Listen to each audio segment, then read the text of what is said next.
¿Qué es una escuela? Es un espacio donde aprendemos, donde nos formamos, donde establecemos nuestros conocimientos.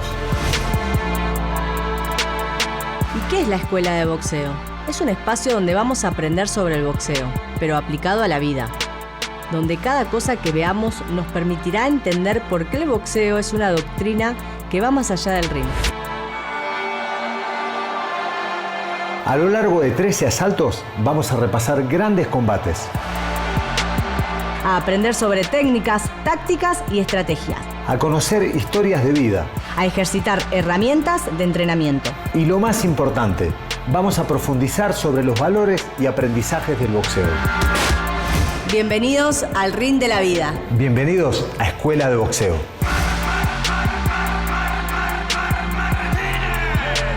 Para todos los que no confiaban, le demostré que sé boxear, sé pelear. Voy a darle todo, voy a dejar la vida entera. Así como suena la vida literalmente entera.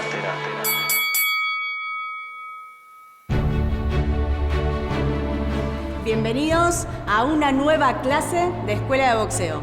Hoy vamos a hablar de los hitos que marcaron historia en nuestro deporte. La historia del boxeo argentino se remonta a la parte profesional, a Luis Ángel Firpo, aquel 14 de septiembre cuando peleó en el Polo Ground con Jack Dempsey, o el primer ídolo que tuvo el boxeo argentino, que fue el Torito de Mataderos, Justo Suárez, que murió tempranamente a los 28 años por una tuberculosis. Las noches inolvidables de Luna Paz, la década del 40 y del 50, con las grandes figuras. Posteriormente, y peleas emblemáticas a nivel mundial. Uno recuerda la de Pascualito Pérez, porque fue el primer campeón del mundo en el año 54, frente a Yoshio Shirai. Recuerda la de Loche con Fuji, que ya haya sido una de las peleas donde se conjugó el arte, la técnica, la estética, todo. O Carlos Monzón cuando fue campeón del mundo, o Locomotora Castro con Jackson.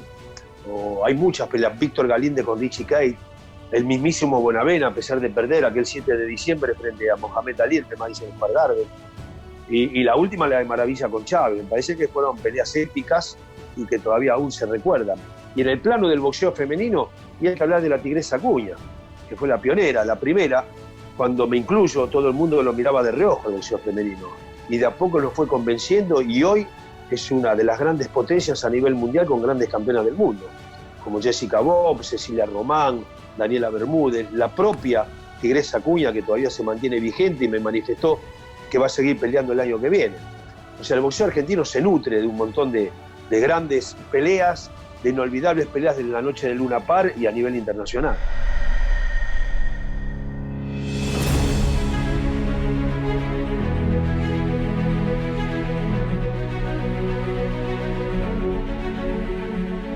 Para empezar, elegimos arrancar con el Día del Boxeador.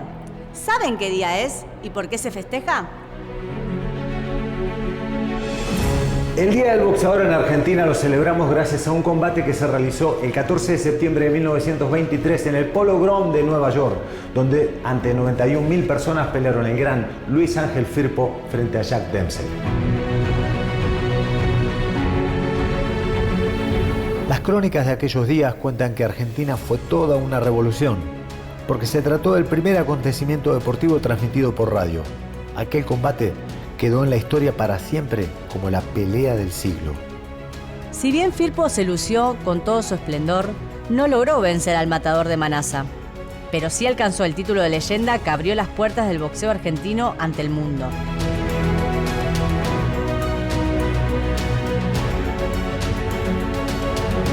Muchos años después de aquella emblemática pelea, se dio otro evento de la misma magnitud en el que la igualdad de género ganó por nocaut un combate histórico.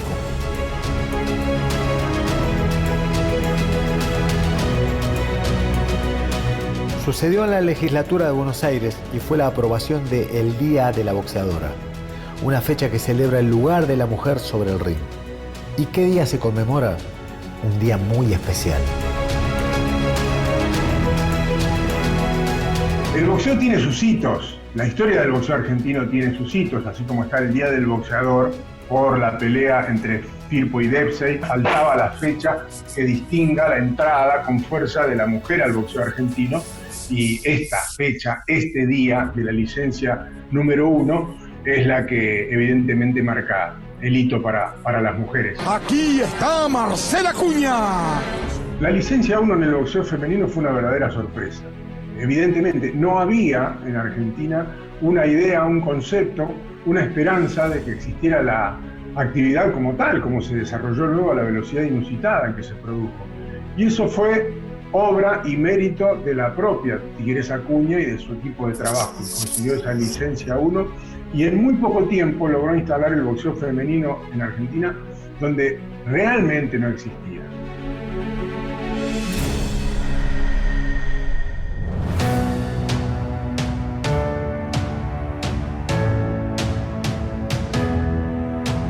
Recuerdo perfecto aquel día y la emoción que sentí.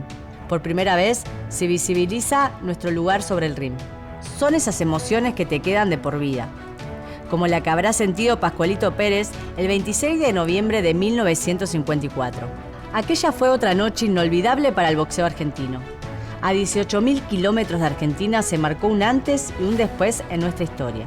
Pascualito, el pequeño gigante, se consagró como el primer argentino campeón mundial de boxeo.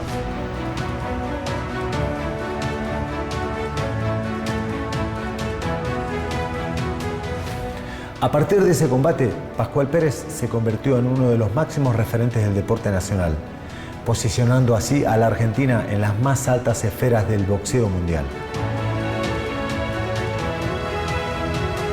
Yo creo que no fue reconocido con las cosas que realizó, no solamente siendo campeón del mundo o medalla olímpica en el 48 en Londres. Pascual Pérez fue el único boxeador argentino que fue campeón amateur, campeón argentino, campeón sudamericano, medalla olímpica, campeón mundial, logró todo. Y que haya sido el primer campeón del mundo es altamente reconocible.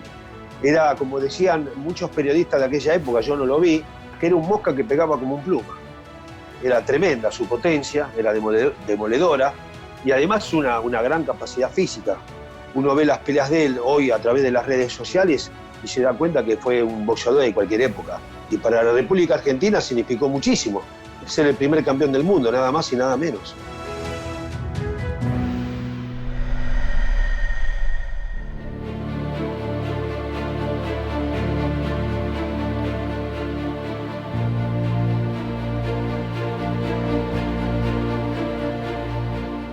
Así como aquella noche de 1954 en Japón, Argentina subió al podio mundial, varias décadas después, la Tigresa Acuña volvió a generar el orgullo de toda una nación en una pelea que sin dudas quedará para siempre en nuestro recuerdo. Hablamos de su enfrentamiento con Christy Martin.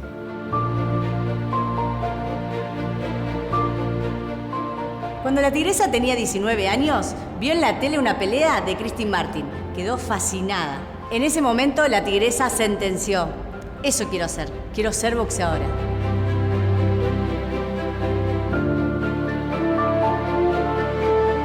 Pocos años después, la noche del 5 de diciembre de 1997, en Florida, Estados Unidos, la Tigresa se enfrentó a quien le había mostrado el camino. Si bien no alcanzó la victoria, dio una pelea con la que se ganó la admiración del público y se hizo lugar en la marquesina de las grandes boxeadoras del mundo. Claramente, la Tigresa Acuña marcó un hito porque en aquel momento pelear con Christy Martin era una verdadera aventura, por lo que significaba Martin en el mundo del espectáculo, entre comillas, del boxeo, y por lo que representaba Acuña incluso para los argentinos. Voy a volver a utilizar la misma definición: sorpresa. Los diarios en aquel momento destacaban la pelea porque una argentina que venía en aquel momento de un deporte, era el full contact, conseguía una licencia para ir a pelear a los Estados Unidos con alguien consagrado. Pero lo que más todavía llamó la atención no fue solamente que le dieran la licencia, que le dieran la oportunidad, o que la Tigresa Acuña viajara e hiciera esa primera gran pelea, sino justamente esta situación. La actuación de Acuña, que fue consagratoria. En este caso no necesitó un triunfo Marcela Acuña para demostrar que el boxeo femenino tenía un lugar, o por lo menos tenía la posibilidad de desarrollarse, sin tener la posibilidad de un deporte que en Argentina se practicara, habiéndose preparado con hombres estando acostumbrada a usar las piernas, tuvo una performance extraordinaria. Ese combate, esa presentación, no solamente le abrió el camino a ella como individuo, como deportista, sino que se abrió una brecha para, evidentemente, todas las atletas que atrás copiaron lo que ella hizo, que fue una verdadera hazaña.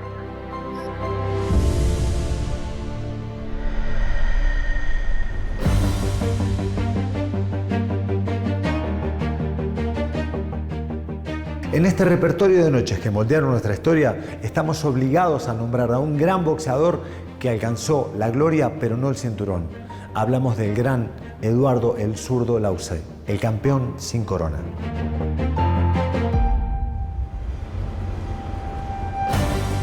Tuvo peleas monumentales, pero hubo una en particular con la que el boxeo argentino tocó el cielo con los guantes. 13 de mayo de 1955, Nueva York, Estados Unidos. El zurdo se enfrentó a Ralph Tiger Jones, que en su pelea anterior le había ganado ni más ni menos que a Ray Sugar Robinson. Sin embargo, eso no encogió a Lausey, que llegó al ring con la convicción de su zurda demoledora. La prensa luego sentenció que fue una verdadera pelea de guapos. Eduardo Lausey fue el campeón sin corona, como le decía, porque peleó contra los mejores en la categoría mediano en Estados Unidos cuando era una época de oro del boxeo norteamericano. La pelea emblemática, cuando le gana Ralph Tiger Jones, fue porque en el segundo round Jones le fractura la nariz de un cabezazo, una pelea sangrienta, que quizá hoy se hubiera parado. Sin embargo, siguió, tenía una bravura tremenda del zurdo Lausey. Le decían el zurdo, pero él no era zurdo, era diestro y lo convirtieron a zurdo como Melvin Hardin. Pero tenía una potencia tremenda, era guapo, bravo y pegaba realmente con una potencia tremenda. Quizá uno de los pocos boxeadores argentinos que uno se le considera que tenía una pegada de knockout, como fue Martillo Roldán, por ejemplo, por citar algunos. Pero lo de Tiger Jones y Eduardo Lausey entra dentro de la galera de las grandes peleas por lo que fue el desarrollo, por cómo se dio la pelea y de la manera que ganó Lausey.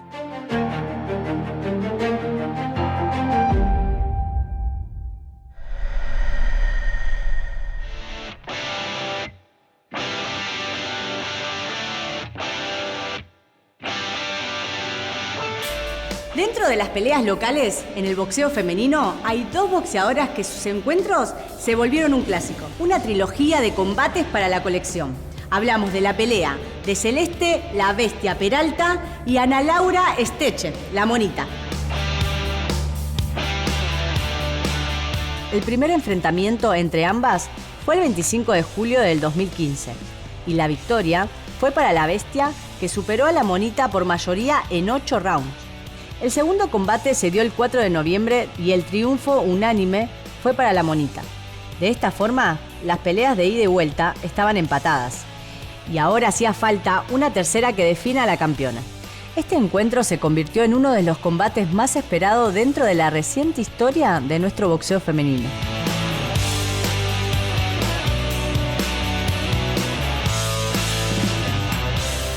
Evidentemente se hizo un clásico, las 3 peleas que hicieron a la Laura Esteche y Celeste Peralta. No solamente porque una ganó 2 y la otra 1 y fueron espectáculos muy atractivos, sino por lo que generaron en el público y sobre todo por lo que dejaron en la segunda pelea.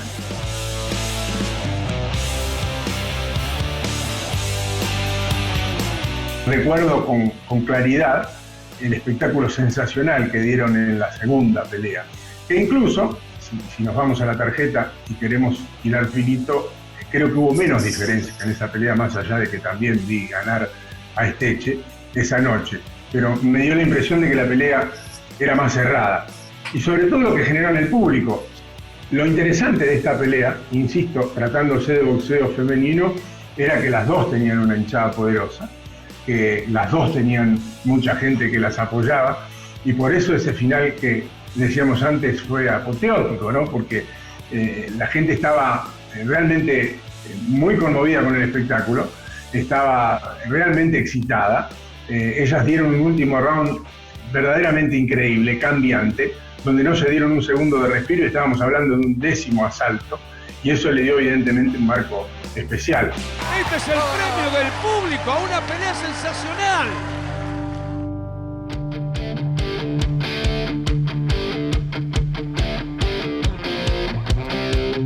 Si de algo estoy agradecido al boxeo, es de todo lo que me enseñó con respecto a los vínculos.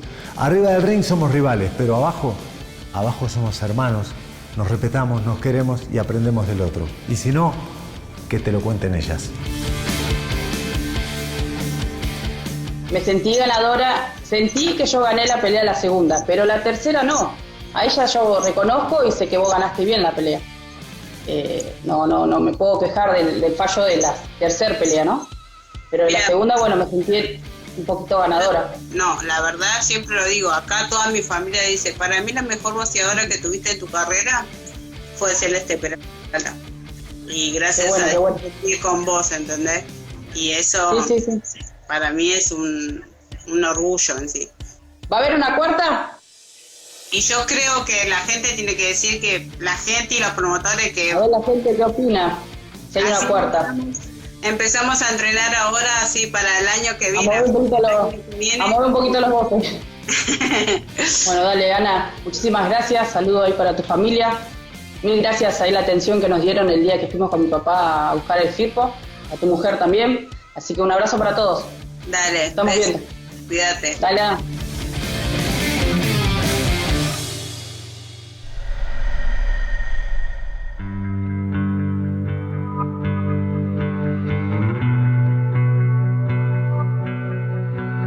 Retomando los escenarios internacionales, hubo una pelea que se inmortalizó como la máxima exhibición boxística de un argentino en el extranjero. Hablamos de un combate que fue una obra de arte, de una noche en la que el intocable se convirtió en leyenda.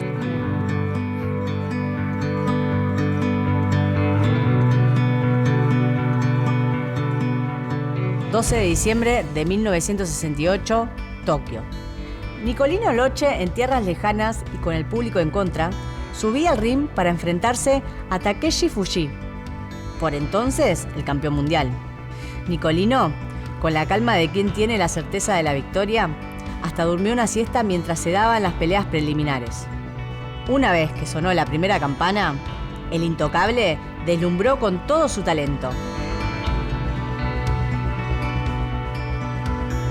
Fueron 9 asaltos en los que Loche sacó a relucir todas las virtudes de su estilo, dejando abatido física y mentalmente a Fuji, quien decidió no salir en el 10º round. Así el intocable se convertía en el tercer campeón mundial argentino después de Pascual Pérez y Horacio Acabalo. De esta manera, alcanzaba el podio de los deportistas más queridos por los argentinos.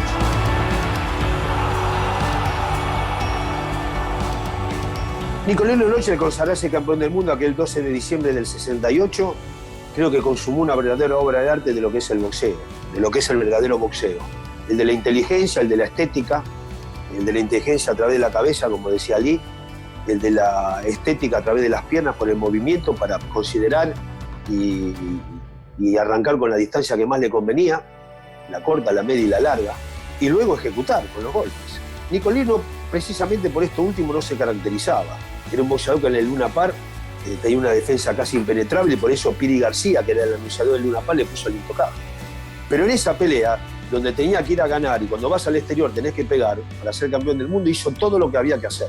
Toda la gama de recursos defensivos y le agregó algo que nosotros nunca habíamos visto en él, que fue la ofensiva, la variedad de golpes, la cantidad de golpes, las combinaciones, el desarrollo de esa cantidad de golpes sobre Paul Fuji para consagrarse campeón del mundo. Nicolino fue algo irrepetible, quizá fuera del contexto de cualquier otro tipo de boxeador en la historia del boxeo.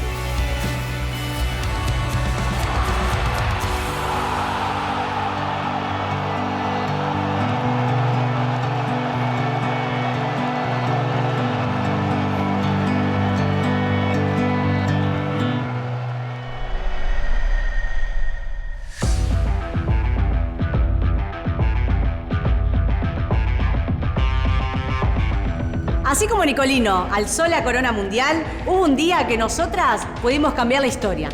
Y lo hicimos. El escenario fue Tijuana. Y la gran protagonista, Alejandra la Locomotora Oliveras.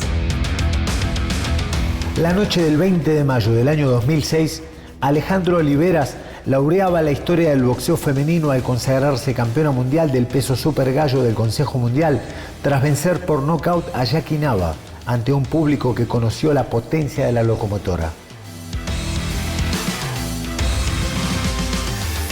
Me gusta hablar de sorpresa, una vez más, porque todo lo que envuelve al boxeo argentino, sobre todo en esa etapa del boxeo femenino, era sorpresa. Y el triunfo de Locomotora Oliveras, de la manera que ganó, con el nocaut espectacular que tuvo frente a Jackie Navas, generó esa misma sorpresa y la catapultó a la fama. Porque uno después tiene la sensación de creer que sabía de qué la iba, si se me permite la definición. Pero honestamente había que ser un periodista informado, muy informado, para saber no solamente algo de la carrera de Alejandra en ese momento, sino incluso conocer las características de Jackie Navas, más allá de que era una boxeadora famosa, o por lo menos en México era una boxeadora famosa. Muy pocos le daban la chance de ganar a Olivera. Incluso no tuvo gran repercusión en los diarios, ni la partida, ni la firma del contrato para esa pelea de título mundial, ni una cobertura previa que indicara que se trataba de una atleta argentina que tuviera alguna posibilidad. Todo esto a Alejandra Olivera se le da después de esa actuación magnífica, donde prácticamente no le dio ninguna oportunidad a Nava, y sobre todo porque consiguió una definición que fue muy espectacular, muy televisiva, que se pasó en todos los noticieros después de la Argentina y que le dio la posibilidad a Olivera de hacerse conocida, además de quedar en la historia como la primera campeona mundial de boxeo femenino.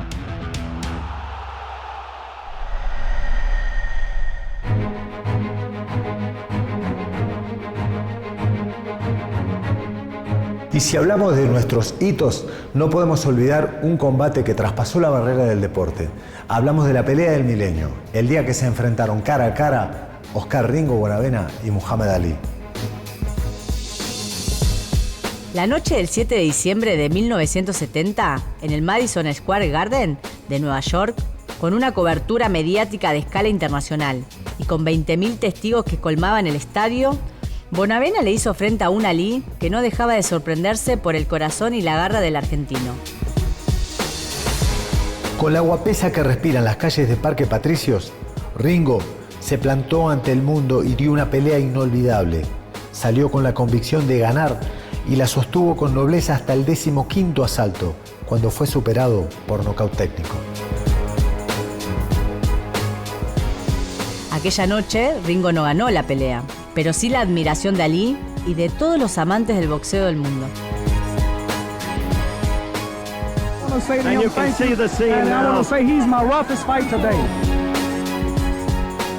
Cuando se da esa pelea del 7 de diciembre del 70 entre Muhammad Ali y Ringo Bonavena, para algunos despistados, fue un día lunes a la noche, cosa que no es habitual en el boxeo de hoy ni en el boxeo de antes.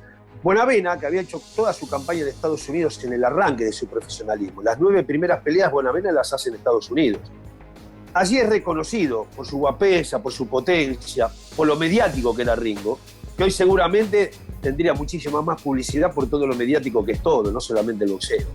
Cuando van a la conferencia de prensa se encuentra con el hermano de Clay, Muhammad Ali, su propio hermano o casi su propia persona, porque Bonavena hacía lo mismo que hacía Muhammad Ali, lo hacía acá en la Argentina.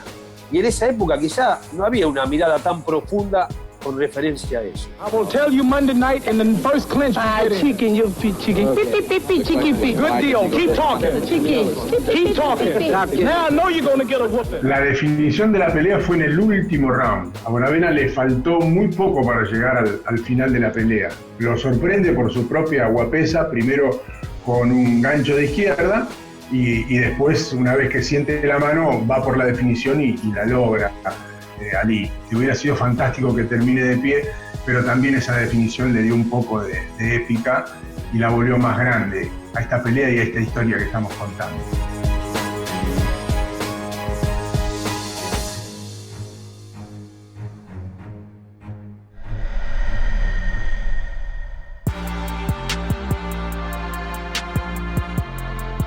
Así como todos los hitos que vimos, tenemos un montón de sucesos que merecen su lugar en toda nuestra historia, como la inolvidable pelea de la Tigresa Acuña versus Alejandra Oliveras en el Luna Park en el 2008. O la espectacular pelea donde Galíndez venció a Richie Cates, una pelea que merece un capítulo aparte. O aquel encuentro de noviembre de 1970, cuando Monzón le quita el título a Nino Benvenuti en su propia casa. O cuando Lazier le ganó en Francia por nocaut a Gilberto Román, quedándose con el título mundial Super Mosca del Consejo Mundial de Boxeo. O cuando la tigresa rompió todos los récords, ganando a los 4 segundos en el primer round. O como la última medalla olímpica del Relámpago Chacón en Atlanta 96. Nos quedan muchos hitos para mencionar y muchas boxeadoras y boxeadores para recordar.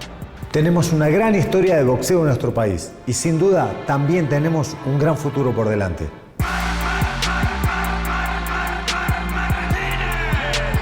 Para todos los que no confiaban, le demostré que sé boxear, sé pelear. Voy a darle todo, voy a dejar la vida entera.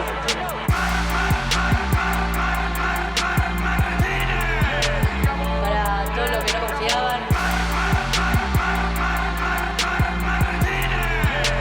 le demostré que sé boxear, sé pelear. Voy a darle todo, voy a dejar la vida entera. Así como suena, la vida literalmente entera.